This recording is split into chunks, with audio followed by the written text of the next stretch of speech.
Merry Christmas to the Mushroom Kingdom. Everyone was very excited for the holiday season, but uh-oh, it's Bowser. He's captured the princess and frozen over every kingdom to be covered in a blizzard. It's so cold, Mario has only 10 minutes and then he freezes. That's not enough time. Well, he has one way to stay warm. Every time he grabs a moon, it will increase his freeze timer by 30 seconds. Will this give Mario enough time to save Peach and get the world back to normal? Let's find out. He'll start by getting himself up in Cap Kingdom and speeding his way through. First of all, everything is slippery, which makes running a lot more difficult. And apparently with all the snow, the lever to raise the bridge is gone. But there also just so happens to be these convenient ice blocks he can jump across all the way to the base of the tower. But that door is frozen too. Alright, no matter. Using even more icicles on the outside might just end up helping Mario in the long run. Not to mention, it was pretty awesome. In no time, he could scale all the way to the top, reach Topper's arena, and defeat him despite the heavy amount of ice. This meant our hero could leave the first kingdom with 7 minutes and 54 seconds left. He hadn't collected any moons yet, but that would change in Cascade. Or so he thought. Might take a bit longer if this Chain Chomp is stuck in an ice block. I guess that means he has to do a slightly different version of Dino Skip Skip up this wall. He can set himself up by grabbing the checkpoint at the top, then heading over to pull a little Uno reverse card and skip Dino Skip Skip and actually capture him to grab the first moon. It's great when there's a skip, but then the skip is skipped by going back to do a different skip. And now the timer has skipped ahead 30 seconds and Mario can skip the rest of the kingdom by warping up top. Anyway, now it's time for the Madame Brood fight.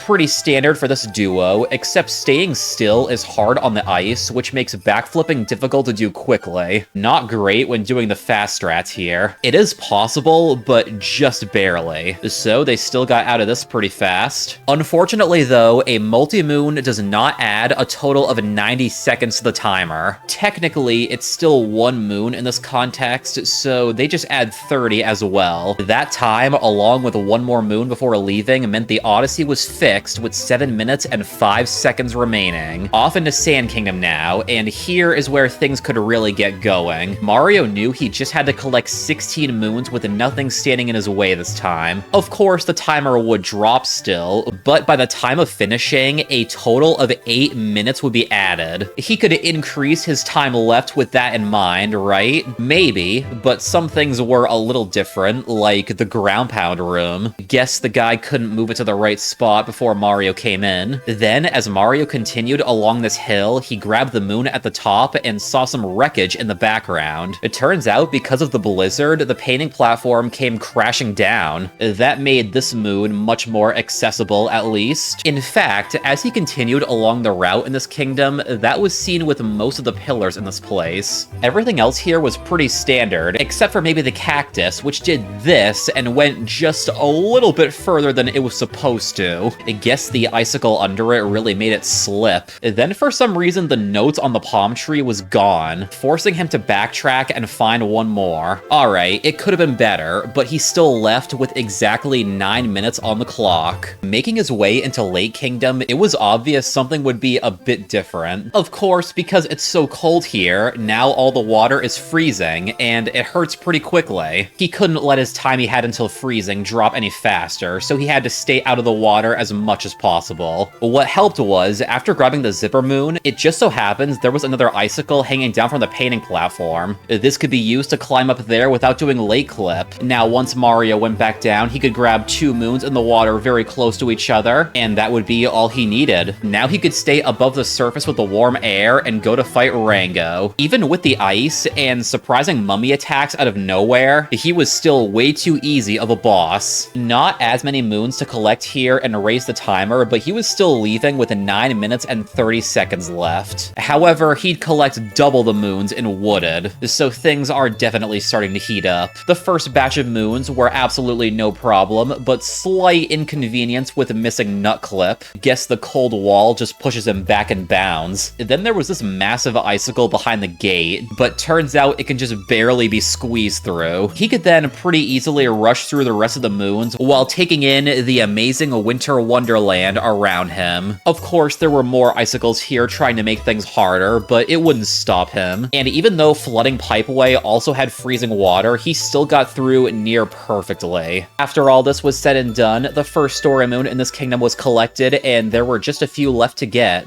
Flower Road Skip was of course much harder to set up, since it's hard to cancel a roll when slipping. Whatever, there's beginner strats also. He collected all he could out here, and inside the tower, the P-switch was frozen. In fact, both of them were. So some fancy maneuvers with the uproot would have to be done to get around. Thankfully, still possible to get this nut and jump up for stretching your legs. Now, how well would Spewer be handled after all this? I'm sure you could have guessed. Absolutely no trouble at all. Once again, a lot of moons were collected here, which means Mario was taking off with 12 minutes and 30 seconds on the timer. He had plenty of time before he was frozen, and that's good because next is Cloud Kingdom with just a boss fight. It's pretty quick and wasn't much more difficult. Obviously, the ice didn't make things any easier, but it still only took a few seconds at worst. In fact, the worst part was that there are no moons here, so the time dropped to 11 minutes and 33 seconds. But that would be made up in Lost Kingdom. Mario just had to do some good old platforming and get right up to the cliff's edge, and from there, it was off to the races. There are so many moons here right next to each other, he could get like it was nothing. The timer would increase so fast, it was hardly visible. There were two things that made it even better. Klepto went into hibernation, so there was absolutely nothing to worry about at all when going to the lower section. And the other thing, it was so cold here, the poison was frozen over, and Mario could just walk right along the top of it.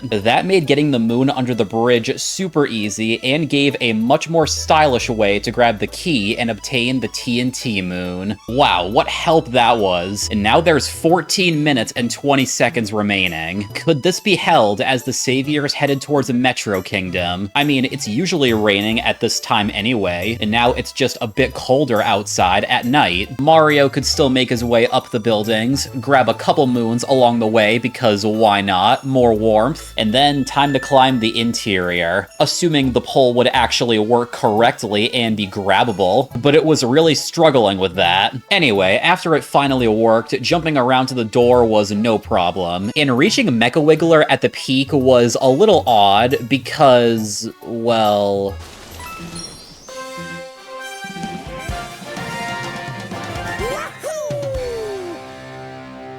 Hey, now it's daytime. Awesome. And not questioning it any further, Mario made his way around the city collecting every moon he could along the streets. He even wanted to go for the musicians because it's cool, and look at how nice that band room looks. Most of these moons were collected in the standard way, but then there was the moon at the top of City Hall, which was blocked by Mecha Wiggler, still there and just taking a nap. At least he wasn't too hard to get around. So past this point, Mario talked to all the musical guys and headed down to the sewer. This would provide a couple more moons, but unfortunately the blizzard had messed with the technology of this place, so hitting the switch actually can't start the festival. Rather unfortunate it is, but at least with no multi-moon, it means another minute of time save once everything is collected. As soon as that was all made up, they could take off, and there was 17 minutes and 46 seconds left. Interesting how the next kingdom is the Snow Kingdom. Yeah, Bowser really did not have to do a whole lot here to make it cold, but no matter where Mario is, that timer is still going, so can't slow down. To make up for a lack of adventure in the previous kingdom, he decided he would clip through the wall here, which surprisingly can still be done even with the ice, and just head right down to the race room. Once down here, it's pretty easy to imagine what happens since this kingdom already has that frozen feeling to it. Race with the Chivarian around the course, finish with a strong time, and then once back outside, grab some more moons to raise the clock again. One of those, of course, has to be this one, doing Snowdram when the whole world is filled with snow. This stylish finish leaves 18 minutes and 34 seconds left on that frozen timer. And now to a place that wasn't already cold, Seaside Kingdom. Now, what is up with this? Well, the first three moons here are no different than usual, so that helps with the not freezing. But then comes the point where the water would be entered. Although it's not just cold, the top is frozen over. Slightly inconvenient. Well, there is a little hole here to enter the water, and it's pretty close to the chest moon, but he is freezing up pretty quickly down there. He had to jump out at this point, but now he can't go back under. Story of my life. I mean, what's he gonna do now? Well, after considering what's above the water, there are some options. The shop moon is just sitting above the sail snail for some reason, and the rocket flowers can't be used, but Mario had just enough time to run across the ice and collect all of the notes in this line. Then there might just be one saving grace for completing this. The pirate ship that is not usually here. There just so happens to be a pipe on the back, and inside is this sub-area which has a ground pound moon deep in some more freezing water, and another at the end, of course. That seemed to be all there was for over here. Now, would there just be 2 moons nearby that wouldn't be under the ice? Turns out, yes. One that appears in this spot, and the seaweed isn't even here this time. And the final one is over on these hills in the back above the spiky logs. Just barely had enough to fill up in this place. And now they were off with 18 minutes and 11 seconds remaining. Alright, this should be really fun. A frozen Luncheon Kingdom. What better way to start off this than by grabbing a couple of moons and entering the boss fight, only to leave it immediately after,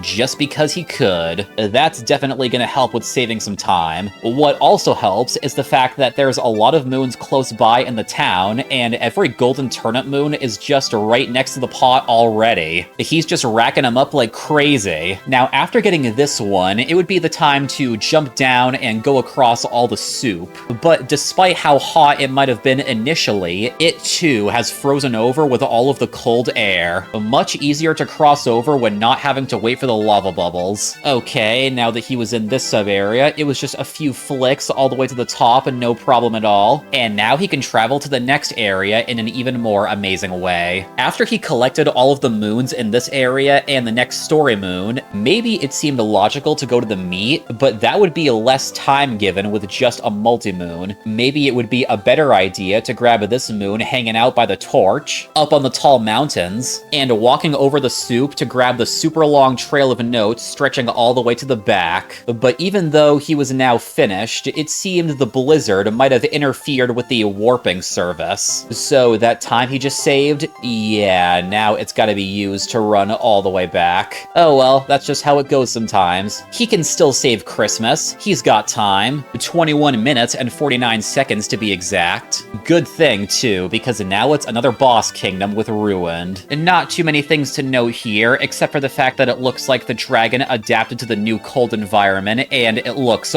awesome. Beyond that light blue tint, the fight was pretty straightforward, and only 1 moon would be collected throughout all of it. So what did that leave him with? Precisely 20 minutes and 25 seconds. And it was time to sail to Bowser's Kingdom to get as much time as possible before the end. Mario rushed through all of the snow in front of him and powered through to clear all of the islands. It's a good thing the Pokios had also adapted to their new environment so they could still be captured. He could get 1 moon behind the wall just like that and then continued along with the story. Ground pounded the ogre, collected the shards, and had a nice little surprise with Spike throwing the bombs. Then he was able to get a moon to raise the timer as well as defeating the Brutals in that big battle. He had a good amount of time left, but only 1 more moon would be collected, so he still had to be fast. He rushed to that wall, soared to the top, and made it up to Mecha Brutal. It might be cold here, but that's never gonna stop Mario from pulling off the fast strats and staying on top to take them down for good. So with that final moon collected and loading everything into the Odyssey, he had exactly 17 minutes and 24 seconds left to get everything back to normal. All that was left to do was to sail up to the moon, which was still icy and still covered in a blizzard, so this means the rocket flowers aren't very rockety,